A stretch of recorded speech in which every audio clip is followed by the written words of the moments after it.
everyone, this is going to be my criticisms on Kingdom Hearts 1, and if you want to see like what I like about it first, I'll have the link right here, but for now I'll be talking about the stuff that I feel like that needs to be fixed with the game. Now that it's not possible anymore because of the sequels, however, I feel like some of the stuff in Kingdom Hearts 1 still lingers in the rest of the series, you know. So the first one being is the worlds. Some of the worlds in Kingdom Hearts 1 are kind of lackluster, I mentioned in my video right here.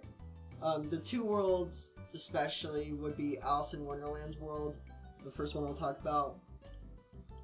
The locations are fine, but I feel like it doesn't catch the imagination of Lewis Carroll especially.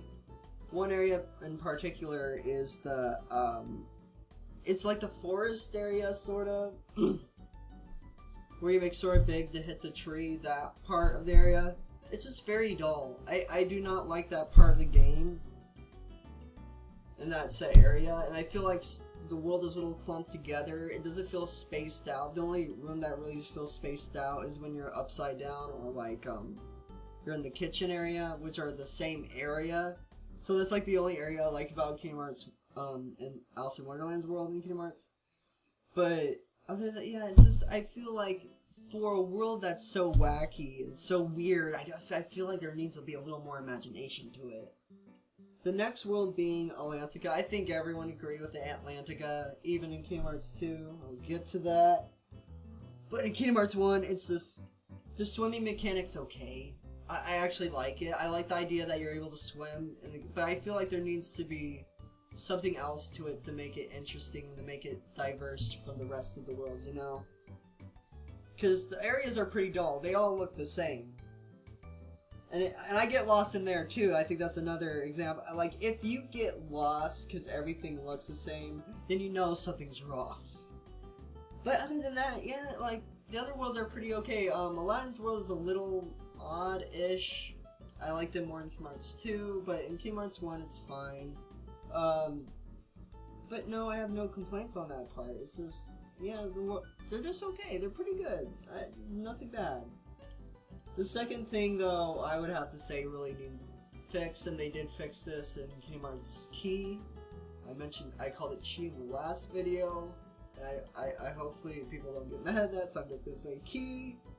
But the Keyblades in Kingdom Hearts 1 are very dull, very unimaginative at points, because there's some Keyblades that look good, like Divine Rose, and the Metal Chocobo and Olympia. Those are really cool looking Keyblades.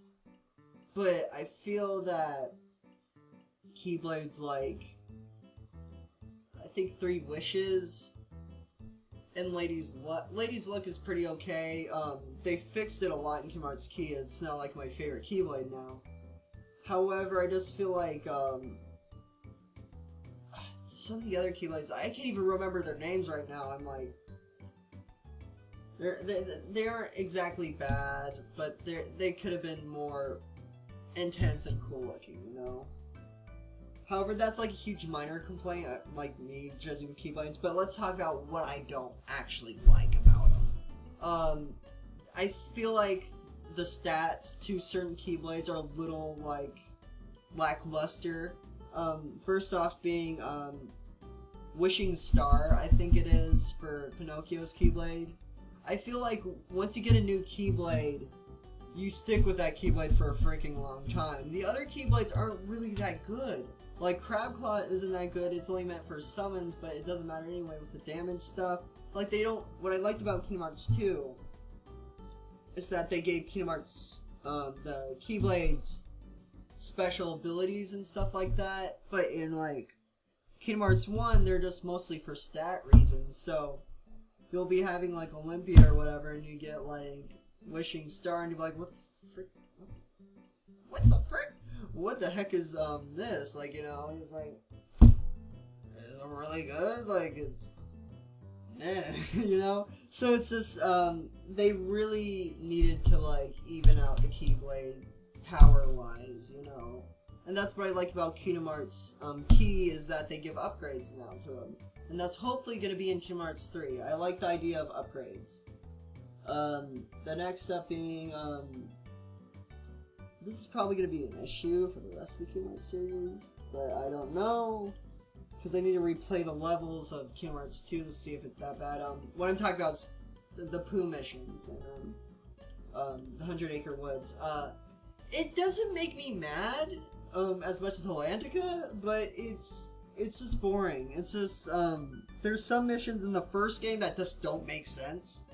I mean, Kingdom Hearts 1 has that too, in the end, the last Pooh mission has one that doesn't make sense, but in this, there's literally a mission where you push Pooh off like a swing, but you have to direct it good enough so you can, like, find, Eeyore's tail, but you can just walk up to it and see it. It's like, really, so, is this really needed for a mission when you can freaking see the freaking tail there and you can just say, hey, you know, I found your tail? But I just feel like that's, like,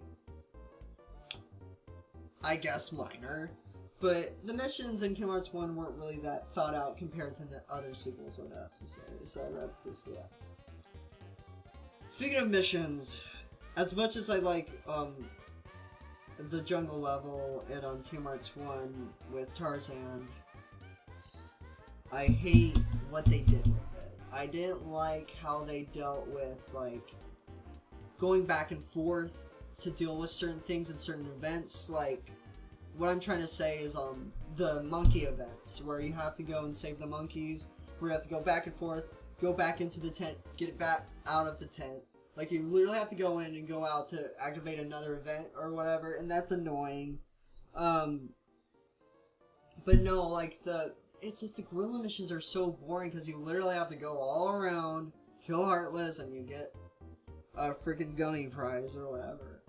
But yeah, it's like, I mean, I love Deep Jungle. It's like one of my favorite levels, but I feel like, oh, freaking text. But aside from that, I felt that it was really good, other than the monkey cut, you know. So aside from that, pretty good. And this goes to my next thing: revisiting Hollow Bastion for no reason. Like, you literally have to play through the whole level again, even though you were there and you went through the whole thing. You have to revisit just to unlock the keyhole or whatever. Or lock it. Either or. But, yeah, after you defeat, Ansem Riku or whatever, you return back to, Traverse Town just to go back to Hollow Bastion. And it's literally not challenging. It wastes time. I wish you could just teleport there and defeat Behemoth. But it's fine. It's whatever. I think that it bothered me because of the time wasted. Because I was at fine enough level. I didn't need to go through the whole freaking thing again, you know? If I wanted to, I would start from the beginning. But that's besides the point. 6 would be, this is a certain ability that, like I said, this links up to the other sequels as well. The gliding ability isn't that useful like it is in Kingdom Hearts 2. Because in Kingdom Hearts 2, it's really good when it comes to dodging. But in Kingdom Hearts 1, especially the first glide, it's real garbage. It's like, it's literally just floats you there, and I think it dodges some attacks, like I could say for Ansem Riku, when he does the Dark Aura attack, it does a widespread, and you just flow, and that's like the only time you really use glide at all. And I love flying. I love characters when they are able to glide or fly or whatever, but it's just so lackluster compared to what you can do with in Neverland and stuff, where you can actually fly. Super Glide 2, I feel like Super Glide is just, it's really hard to control. You can only tilt it a little bit, but it's not that good. It's kind of garbage. But other than that, yeah, like, Glide can be useful if you want to speed through something. I'm talking about Super Glide. Glide itself? No. But my last reason is a nitpick. Don't blame me. I think you guys would agree. Okay. You know when you first fight Riku in Destiny Island, and you hit him a few times, and he does that stupid counter that he doesn't even have for Ansem Riku, but it always kills me constantly because you don't have dodge roll. It's so annoying. Like, literally when you hit him, he does this little back thing, and he kicks you. And I'm like, that's not fair. I wish I had a counter move. But other than that, it's a pretty good game. Like, I have to say, like, it's just minor complaints and they fix some of the stuff. And I'll mention the stuff that I'll go into more detail once I go through Chain of Memories and Kingdom Hearts 2 and the one with Organization 13. I cannot pronounce the name of that, or I can't remember it. But I'll get more detail about that. But in Kingdom Hearts 1's case, it's a very solid game, and I recommend it. So, if you haven't seen my what I like about video, I know I'm talking about how great it is, and that's a video for that. So go and see that if you haven't. But other than that, I hope you enjoyed, and see ya.